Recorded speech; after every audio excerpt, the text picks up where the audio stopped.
మొన్న విశాఖపట్నంలో అనుకుంటా ఒక చిన్న కొంతమంది కాంగ్రిగేషన్తో గుడివాడ అమర్నాథ్ ఒక స్పీచ్ ఇద్దామని ట్రై చేశాడు. దాంట్లో డిఫమేషన్, లిటరలీ కించపరుస్తా డైరెక్ట్ హోమ్ మినిస్టర్ని అటాక్ చేశాడు. అనిత గారిని అటాక్ చేసినా కూడా గుడివాడ అమర్నాథ్ ఈరోజు ఫ్రీగా తిరుగుతున్నాడు. సో ఇక్కడ నేను అడుగుతుంది, ఒక జనరల్ పబ్లిక్ ఇంట్రెస్ట్తో నేను ఈ షో చేస్తాను ఈరోజు. అనిత గారు హోమ్ మినిస్టర్, ఆంధ్రప్రదేశ్లో ఆవిడ చేతుల్లో అరెస్ట్ చేయాలంటే నిమిషంలో జరిగే పని. ఆవిడ పైనే పట్టుకుని ఆవిడ చేసే పనులు మేము చేయలేము, దాని తర్వాత నేను వాడేసి వదిలేసిన కారులో ఆవిడ తిరుగుతున్నారు అన్నీ చాలా నీచంగా డబుల్ మీనింగ్ వచ్చేటట్టు పిచ్చి పిచ్చిగా వాగేశాడు. ఆల్రెడీ ఇదివరకు వైసీపీ వాళ్ళు ఇదే స్వరంలో ఒక లేడీని కూర్చోబెట్టి అనిత గారిని బూతులు తిట్టించారు.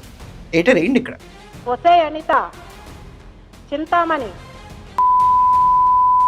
చంద్రబాబు నాయుడు నువ్వు ఆదానమంటే నీ బతుకు తుప్పు నాయుడు, ఆ పప్పు నాయుడు ఈరోజు